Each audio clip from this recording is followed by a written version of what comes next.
This program is produced by Eagle Mountain Apostolic Resource Center. To find additional episodes of this program, as well as other content, visit eaglemountain.tv.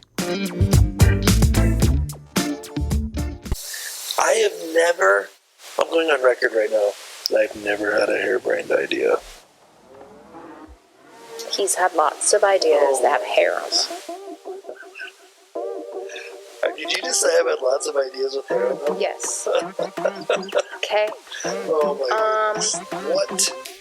The devil? I found him. Why am I not surprised that he's in here? He's over here in this bucket. There he is. Mr. Sin! Not bothering us anymore. How are you doing there, Foxy? Such a beef wit. Do you know who you're talking to? I'm Mr. Sin. You can't talk to me like that. You don't have to be rude. I said beef wit. Beef wit, that's even worse. No, I'm not a fan of that, but I am a fan of finding out what you're doing after this show. Maybe we could go grab some drinks or something. What do you say? No, thanks. All right, everyone, welcome to Together We Build. My name is Sir Chris, or you can call me Chris Behnke for short. I'm here with Bucklington. You know, if you say your name fast enough, it sounds like Chris Spanky. I'm aware. Spanky. I did go to high school. I heard them all. Did you ever want to change your last name? Chris Spanky. You know, there were other last names that definitely got a lot more made fun of. Let's be real. I'm also here with Prudence O'Hare. No one has ever made fun of her name because it's perfect in every way. Well, I don't know about that. You know, the thing I love about your name, O'Hare, is it's spelled hair. Yeah. Big hair. It's a big hair for a big haired woman. Yep. It's not as big as I would have preferred it today, but here we are. Your hair isn't as big as you would have preferred it? Yeah. My hair has to be big enough so then when I walk through the doorway, it touches the edges. That is definitely too big. Nah. Prudence does have a thing in the bathroom that says the bigger the hair, the better the night. Mm-hmm. What do you feel about that? Is that real? That's our question for today. I don't know. I'm not really a person that goes out too much, so. You don't go out? Not a lot. You do too. Yeah. No, I don't. We went out for lunch. I'm talking about like fancy dress dates and stuff like that. We're fixing that. I'm taking you on a fancy dress date in the next couple of weeks. You ready? And then when they ask us, what are you celebrating? I'm going to say, I'm celebrating my wife's enormous hair. Check it out.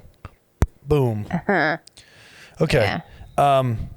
Let's get into the trivia. I was going to have a question. I was going to ask you a question, but I'm going to ask it on the next one because instead we talked about your hair. So that's plenty fine. Okay. Do you think Buckley would look good with big hair? Well, he's had bigger hair in the past. Do you think I would look good with big hair? Probably. Really? Yeah.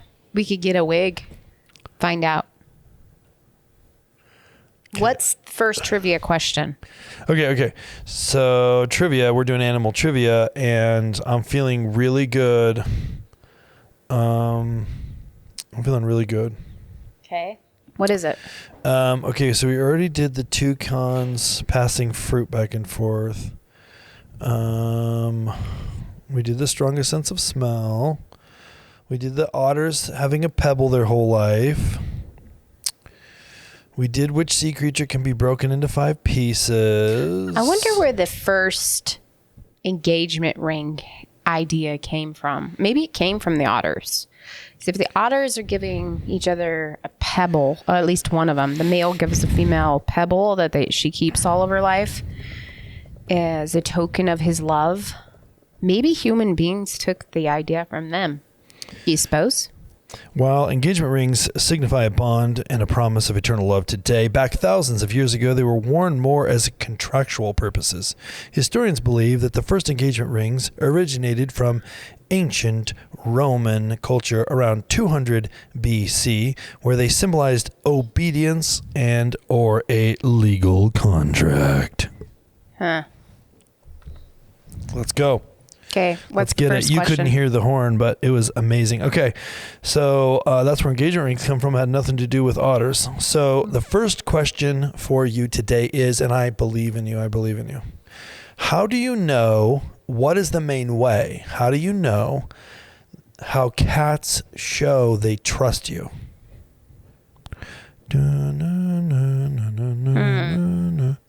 Come on, Prudence. They trust you. Yeah, how do cats show that they trust someone? Didn't we have this one last time? Hit it. Well, you hopefully not failed. because you definitely don't remember. Okay. They Come on, don't get it wrong. They rub up against you. No, headbutting. Headbutting, obviously. No, see, I knew it. We did have this one. Well, then why didn't you get it right? Because I didn't. It was dumb. Because you just didn't do it? We just blew And in it? my mind, I feel like it's the same thing. Right. When I envision it's a exactly cat the same. coming up to me, they always start with their head, push We it must have against done this you. because the next one is what and then animal can eat swivel the when rest its of head their is body. upside down. Do you remember that one? The what? What Yeah. animal? Yeah, what is it? You apparently weren't paying attention to this trivia. What if there was $1 million at stake? Flamingos can only eat when their head's upside down. I just wasn't giving enough time. What are the only two places in the world where lions live in the wild? We did all these. Yeah, we did all of these. But what is the answer? It was Africa Yeah. Come on. 50% of the way there. Let's get it. and American zoos. That's the third place. And India. India.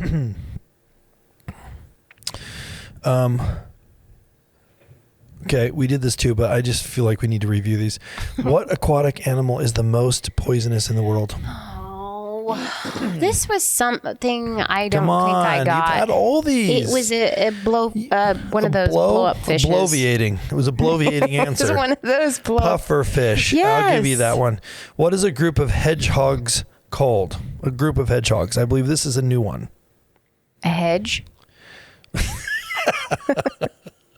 No, either a pickle or an array. Oh, brother. Okay, last question. Okay. Which animal evades predators by running in a zigzag pattern? Oh, this would be the roadrunner. The answer is the heart beast. Do you know what a heart beast is? No, but I'm envisioning a large heart with hair on it. I And fangs. think that's actually what it is. It's a large heart with hair on it.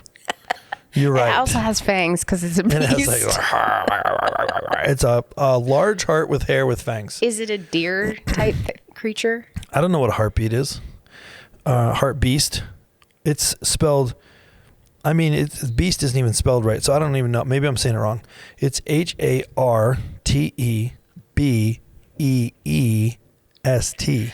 Beast. Is this related to the wildebeest? It's probably is. I just like saying that It's probably a word. dwarfish cousin-ish kind of thingy. What do you think about that? I think we should get to the topic. This particular episode of Animal Trivia has really just not been very good, to be honest.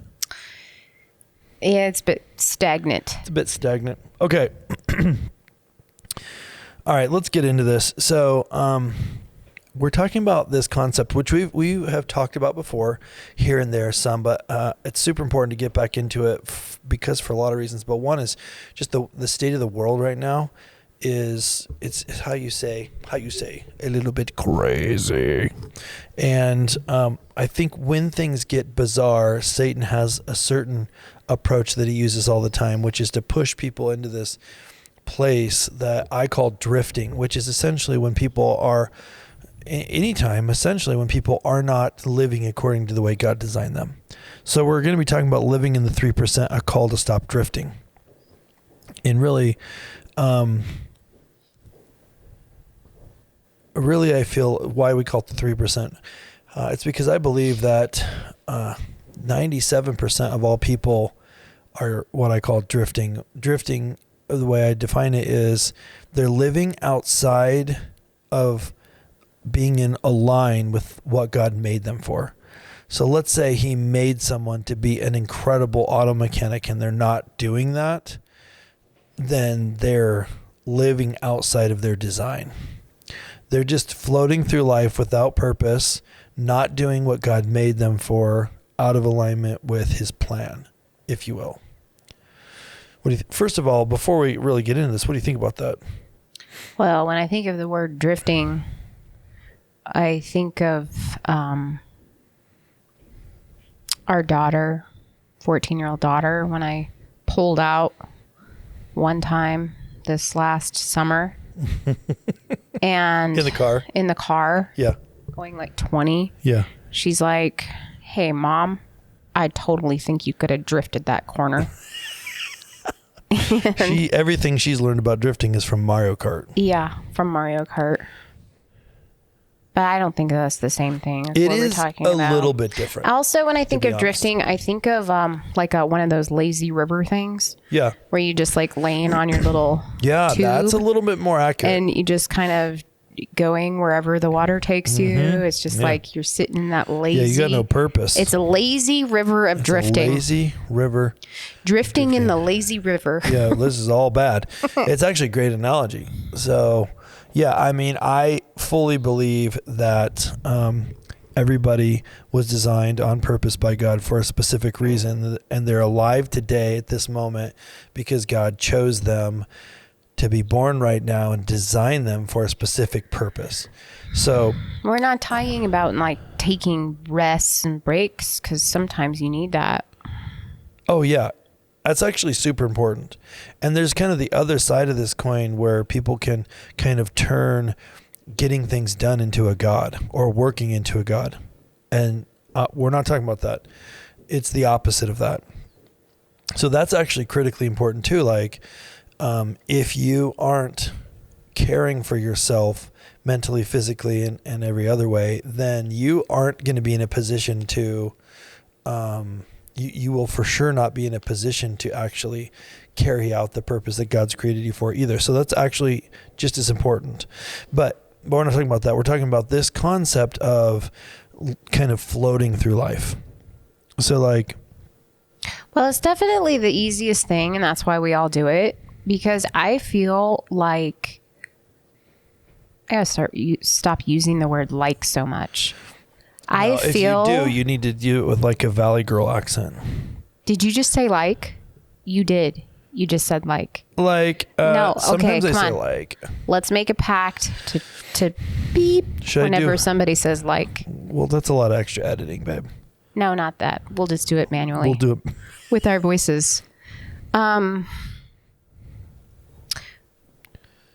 Our culture here in the West is extremely packed with. You mean just like condensed? Well, it's just Our time is condensed, you're saying?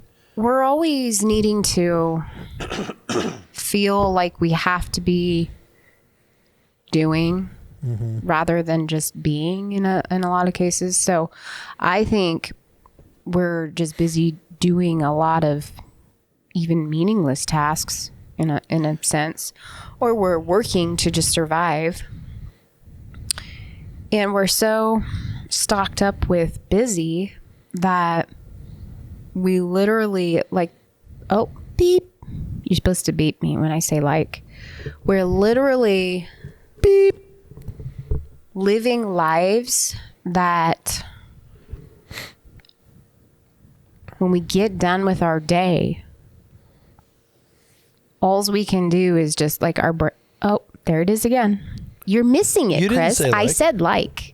I don't think you did. I'm catching myself and you're not catching me. I don't think you even said it. You're catching an imaginary like. I didn't. I said it. Okay, so back to the subject at hand. Like, okay. We're so overwhelmed and packed with things, Yeah.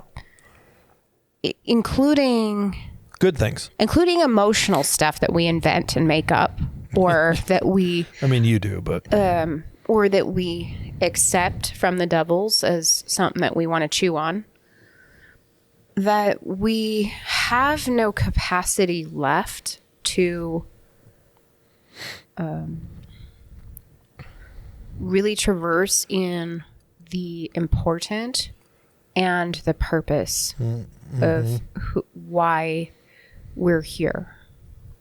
We don't have any energy left, bottom line. We've spent it. We've spent it. Yes. Spinning wheels. So I think that in this case, it's... Oh, I almost said it. I almost said like. I was like, you didn't say it. I almost did. Buckley's I the think like in this police. case, we end up burning ourselves out in a lot of areas. A lot of us just burn ourselves down to the wick, to the nubbins. To the nubbins. And then we don't want to do anything but sit in the lazy river and drift. Yeah, I think we live in this culture where we kind of are flashed all of these things that kind of create this situation like Beep. I did that on purpose. No, you didn't. They create this situation that makes it seem like it's cool. Oh, beep. Well, that was an appropriate one. That It wasn't makes it seem like it's cool. Yeah, that was an appropriate use of the You word got to like. keep going. Don't argue with me. I don't like this like thing. We should also beep on ums too. We'll do that next time. Well, now you really got me fumbled here. We've created this situation where where people are floating along and they're living for this set of expectations in our culture. For example, the 2-week vacation. Like I make beep.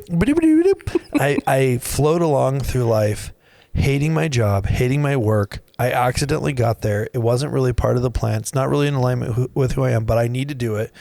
And I just can't wait for the weekend.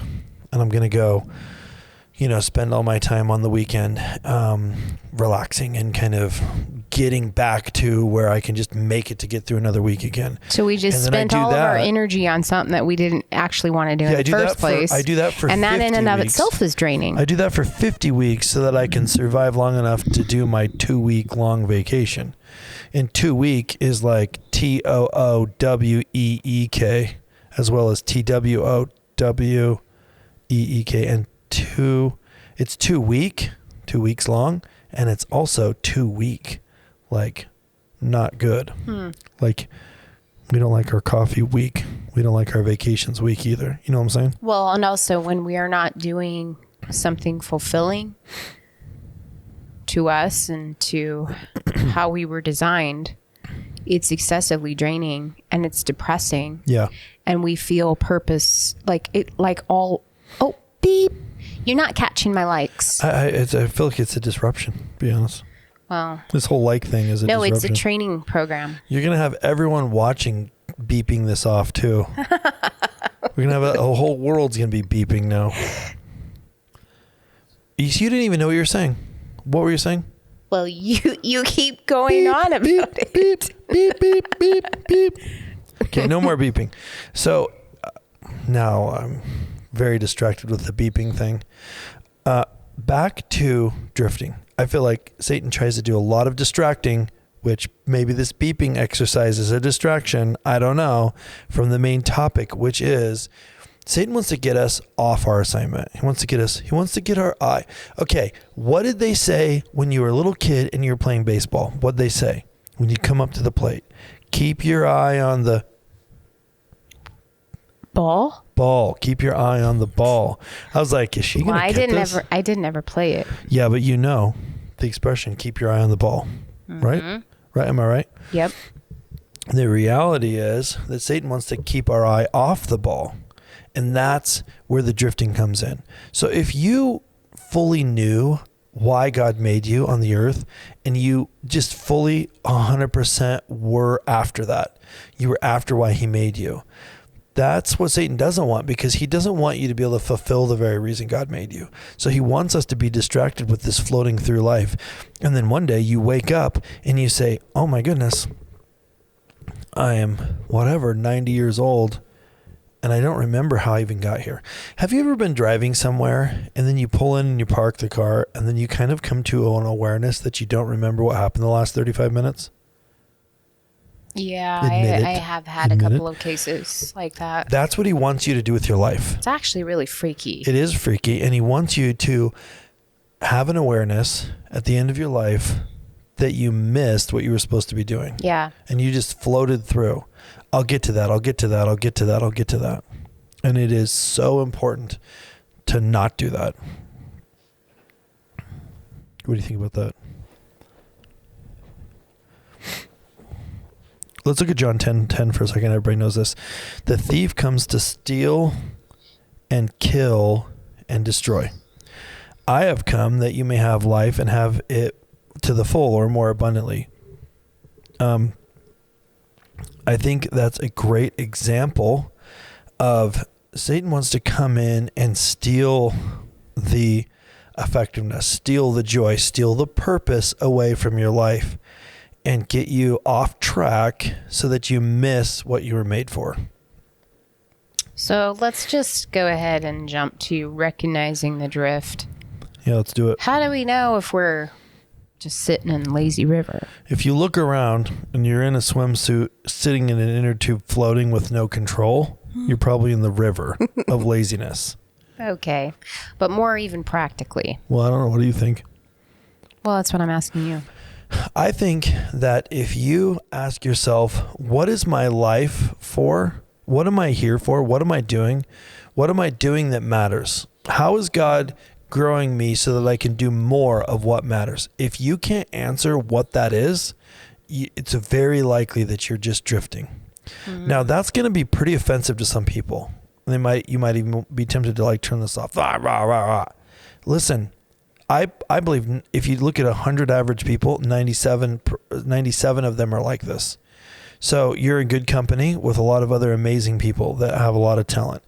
So it's not really about that. It's about stepping back for a moment and purposefully looking at your life and beginning to ask the Lord to help you understand what you're supposed to be doing with it. Why are you here? Why does it matter? And not letting life use you. So is kind of an inward question where you have to ask yourself this and analyze this if you so dare. But it's really an outward mindset living type of lifestyle. Yeah. Because you are understanding that you aren't here to just live for yourself. Mm-hmm. You're here to share your life with other people. Yeah, that's good. You're here to give it away. So how are we doing that? I think that's a really great way to look at it. Another thing that kind of popped into my head as you were saying that is, so Prudence, you know a lot about horses, right? A lot. You know a lot. So you have seen people where the horse is riding the rider, so to speak, and some where the rider's in control. The horse is not riding. What am I saying? You've seen where the horse is in control, and you've seen where the rider's in control. Mm-hmm. Same horse, different riders, right? Yeah. So if the horse is like your life, you see a lot of people where the life is in control. The person's not control their life is in control of the person. Mm-hmm. Does that make sense? Yeah. What do you think about that? Yes. So practically speaking, what does that look like? It looks like you work a job and that's all you can do. You just kind of do a mediocre job and it stresses you out and you've got no energy left at the end of the day to do anything else. Yeah. Maybe you know that there's things that you want to do and accomplish, but it's just like, it's like a mosquito. It just gets in there, a giant mosquito, and sucks the life right out of you. Yeah, and I want to make sure and clarify something. It's not the particular job. So I'm not saying that, let's say, librarian just popped into my head. Let's say I'm not saying librarians. Those guys are all drifting because their job doesn't matter. Right, because and governors of states, their life, they're not drifting because their life does matter. That's actually not how it works at all. We're all called to fill different roles. We have to have librarians and governors and presidents of the United States and people that, love making your coffee just so. Like, actually, we all have to work together doing our different part. So it's not the job. It's that, are you doing the thing or is the thing controlling you? What were you going to say? I don't know what I was going to say. Man, it was probably really good too. Basically, you can have two people. Let's just say there's two coffee baristas. One is drifting, one is not. Because one was made by God to be a barista. They're doing barista kingdom. They're blessing people. They're doing it with excellence, and they're bringing kingdom into the coffee shop. And the other person is just surviving, and they're drifting through life, living for the weekend, in which they do nothing of importance. So don't misunderstand when I say doing things like doing things that are important. It doesn't mean there's no lofty title. That thing is the thing in which you're supposed to be doing. Where's the Bible verse?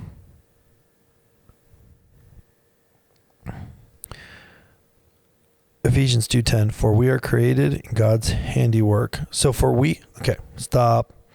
Ephesians 2:10 is, for we are God's handiwork, created in Christ Jesus to do good works, which God prepared in advance for us to do. Jesus prepared in advance. God prepared in advance for us to do this good works. My good works and your good works and Buckley's good works are all different good works. That's the whole prepared beforehand. So God is literally telling us in this verse, in advance, he created us on purpose for a certain thing. And those are the good works. And if we're outside of that, then we're outside of our purpose, and that is where we're drifting through life. So how do you figure out what your purpose is then? Well, that's a topic for a different podcast. We've talked about that before. We have a lot of resources about that specifically at the God Designed University and all the different things that we have. But the main thing is to begin to step back and go, is my life running me, or am I running my life? Mm-hmm. And if you're always feeling a sense of anxiety that you're not really sure if you should be doing this or that, then that's a good indicator. If you feel like you're never going anywhere and what you're doing doesn't matter, that's potentially a good indicator too. Now, remember, these are also the same ways that Satan will attack you. So you have to really check with the Holy Spirit, because sometimes you're like, oh, none of this even matters anyway, but you're doing the most important thing out there. And the enemy wants you to feel like it doesn't matter so that you stop doing it. And he does that through a lot of ways, like comparing others. You see somebody on, TV or, YouTube, and they have a lot of impact, and you're like, oh man, what I'm doing doesn't even matter. Look what they're doing. No. We have to have all of our parts working. And your Bible says that some of us were created as eyes and noses and hands and feet. We're not all pinkies. If it was just a whole planet full of pinkies, we'd be in trouble. Yes. It would look like that Spy Kids movies with the thumb guys. Yeah. You know what I'm saying? That is very weird and unuseful. So you also have down here, signs of drifting is over reliance on entertainment for satisfaction. So if we're constantly feeling like we can't be left alone with ourselves, and are unable to sit and be still and think about who we are. Yeah, escapism. The direction that we're going, what we're feeling, and looking at, where we've been, where we're going. Yeah, I mean, a lot of times people, their behavior is such that they're trying to escape from the reality that what they're doing doesn't matter, isn't how God made them. Yeah. So they escape with all the usual things, whether it's drugs, sex, television, cell phone, doom. What do they call it? What do the kids call it? Doom scrolling. Video games. Video games. Just having to be with people constantly. Like a lot of the addictions that are. And the thing is, like, it could be anything, but it just don't leave me alone with myself. And here's the thing. It can be things that are actually good things. Like maybe it's you're so wrapped up with your family, you can't ever not be with your family. That's also it, by the way. Yeah. It doesn't mean your family's bad. So you can escape with, illicit drugs, which most people would say is not good. Or you can also escape with things that are actually good, like things that are good. Like church can be an escape. Like it's all about understanding the reality of what's happening and pressing into the reason behind what God put you on this earth for, and learning how to serve and worship Him. Yeah. Neglecting spiritual growth and disciplines Yeah. is a sign of drifting. Yeah. Because you can't, I think when we're sitting in the lazy river of emotional states, That's such a good analogy. you can't look too deep into spiritual stuff in the sense of where it requires any ownership from you. Because then that would require you to do something about it. Right. So it's fine to just go ahead and... Accountability. Yeah. No, accountability doesn't work with drifting. Right. Here's another indicator. Here's another really powerful indicator. So Jim Rohn, do you know who Jim Rohn is? He's an author of some sort. Author, speaker guy. I think he died a while ago, but he's brilliant. But he said this thing, it's not from the Bible, but it should be. No, I'm just kidding. He said this thing, you're the average of the 5 people you spend the most time with. So another indicator is when you feel a need to disconnect yourself from people in their life because they're challenging you to become a better person. Yeah. That's a very, very good indicator that you probably should not do that, and that you're trying to head into the easy path of drifting. By the way, most people drift. I believe it's 97 out of 100 people are doing this. We need to shift that. What if we could just make it 20% of people are not doing that? That would be incredible. But the reason that's the way for most people is it is the easiest way.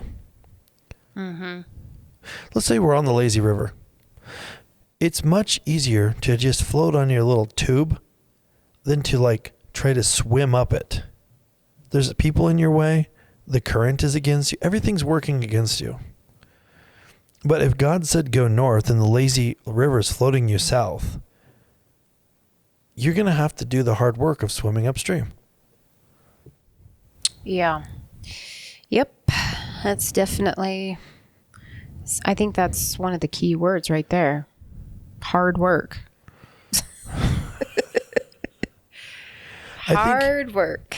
I think we live today. I don't want to be negative on I think actually doing physical hard work and labor is so much easier than emotional hard work. Boy, that's very true. So much easier. That's where our battlefield is up here. Yes, what does the scripture say? The battle is not against flesh and blood, but against principalities and spiritual forces of darkness. It's the spirit side of things that we battle.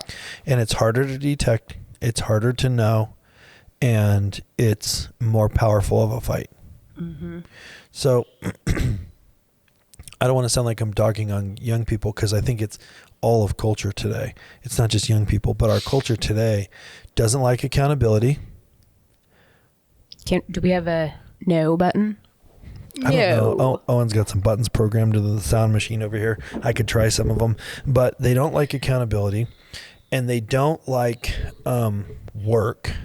And so you say, hey, let's have a culture with a growth mindset where we're all learning how to grow and become better versions of ourselves, more in line with what God made us for.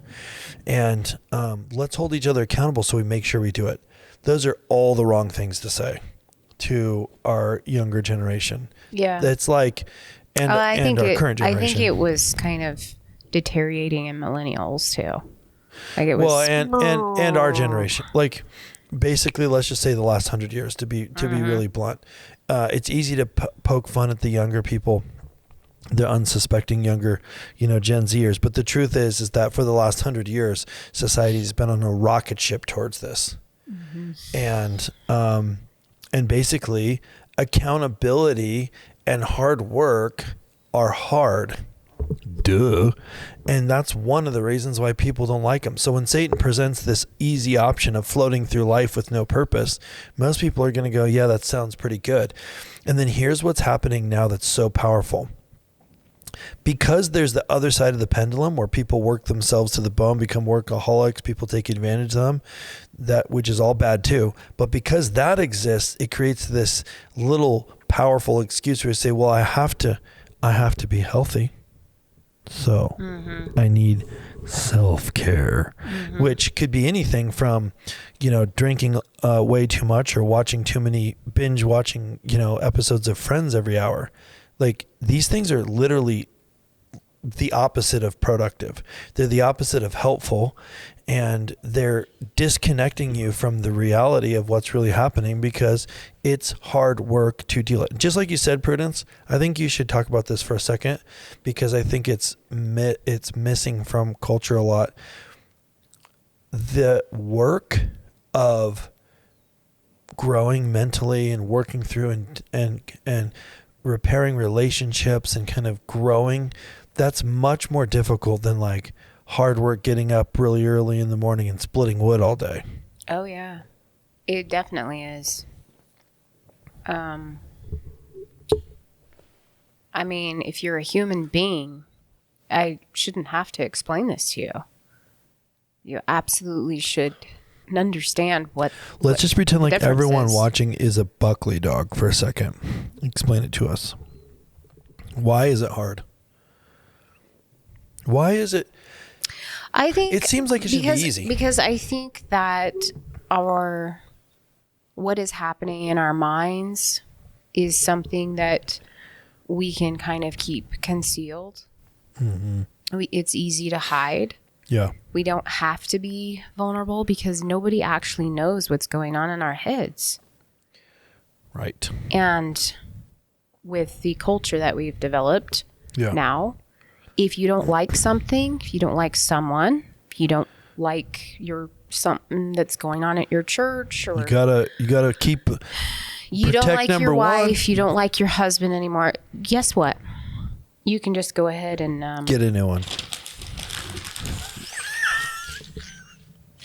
There you go, and we're done. Let's go get a new one because that's fun. Buckley. To go shopping for a new one. It's all about the new. We don't value anything. Well, we definitely where it takes the emotional self-control, self-discipline to go and repair that thing. Because it's just like it permeates society, right? You see it in appliances. We've all seen the refrigerator from 1943 that's been like repainted 4 times because it's so old, and you open it up and it's still cold. How do they make this thing work? Like, the guys that designed it aren't even alive anymore.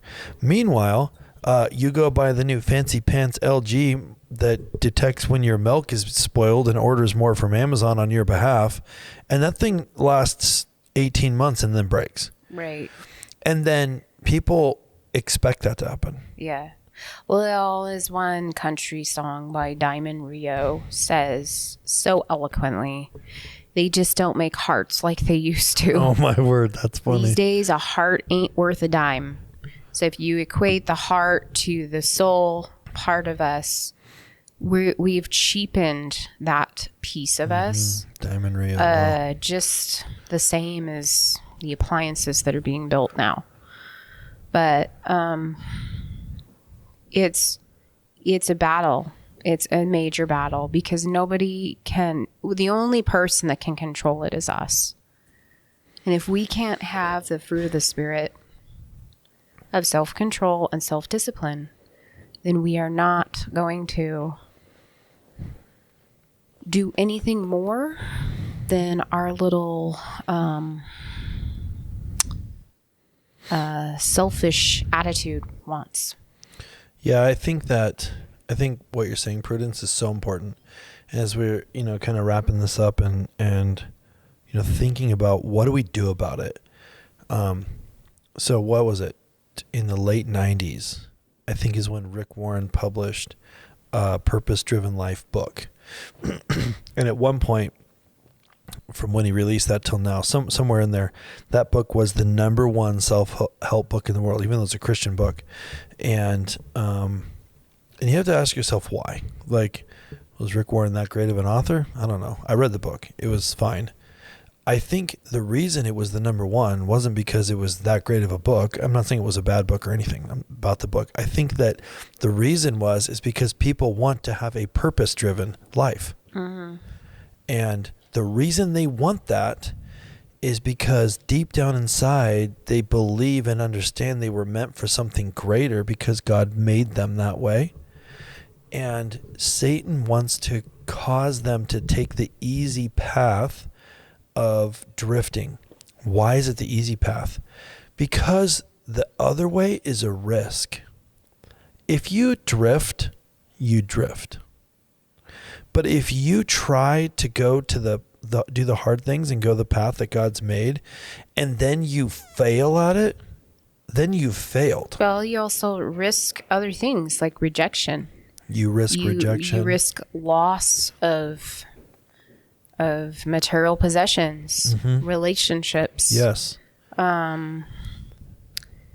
There's a lot of risk involved with fighting past the drifting stage of human life. Yeah, 100%. And we got to get past that. We've got to get past that. Got to get past that to accomplish anything, especially the bride of Christ needs to get past that.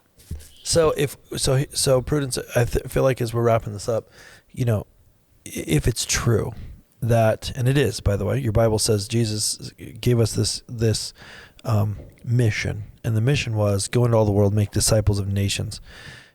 If we're going to do that, we all have to work together.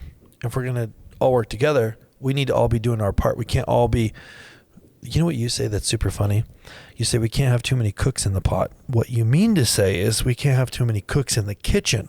Cooks in the pot is like cannibalism, but I like the way you say it because it's hilarious. We can't have too many cooks in the pot, We can't have, because God didn't make everybody a cook. So we have to stop trying to compare ourselves with others, stop trying to be other people. We need to be who God made us to be and not let Satan whisper in our ear, you might as well just not even try because you're kind of a loser and don't even try. Why don't you just drift through life and just live for the weekend and your 2-week vacation and be settled and have a nice life? Why can't we just be happy with a nice life? Just live a low risk life. Why can't you just be happy with just, living? Because God didn't make you to be happy with just living. He made you on purpose for a purpose. And it is so important to begin to learn how to step into that. Which is why so many of us, when we aren't living our lives purposefully driven, mm-hmm. we're depressed. Yeah, 100%. We're depressed 100%. All the time. We're needing something to fill the void. Yeah. Because it's not getting filled with the stuff that we're filling it with. 100%. Okay, so on that note, here's some resources for you guys. So we've developed this assessment called the Nexus Profile. You can find it on thehumannexus.com. We'll put a link in the show notes for that. And with that, there are also a bunch of workshops that we've done, and there's a new platform that is launched that is called the God Designed University. And so all these resources that we've developed over the last several years are created on with you in mind, really with people in mind that want to learn how God made them, what their purpose is, so that they can begin to thrive in the very life that God designed them for. So you can find all of that, which is, there's a ton of resources there at website goddesignedcode.com, so you can check that out, and the Nexus. So these are amazing resources for you guys. Also, if you go over to Global. This show is produced by Eagle Mountain TV, which is part of Eagle Mountain Apostolic Resource Center in Bend, Oregon. There's a ton of resources for you there. One of the things that we didn't really talk about, but I just want to mention briefly, is the need to go through inner healing to be able to fully step into where God wants you to go. So there's a button over there that if you want to learn about any of this, for the Eagle Mountain Transformation Center, it is a super important resource that it's available for you there. There's also the Eagle Mountain TV button. You can see all the other episodes of Together We Build and the other awesome resources that we have there. So check all that stuff out. We would love for you guys to let us know what you think. Share this episode out with your friends and family. Like and subscribe and click the notification bell. That's what my kids are always telling me. Don't forget to say click the notification bell so you know exactly when the next episode of Together We Build is airing, so you don't miss a single one. Am I right, Prudence? Yep. Anything else? No. Buckley, you got anything? Nope. He's all done. He's ready for a nap, and it is time to end this episode. So thank you guys. We love it. We'll see you on the next one. Thank you for watching Together We Build with Chris and Prudence. To learn more about this and other amazing programs, visit eaglemountain.global. To learn more about Chris and Prudence and the ministries they serve, visit chrisandprudence.com.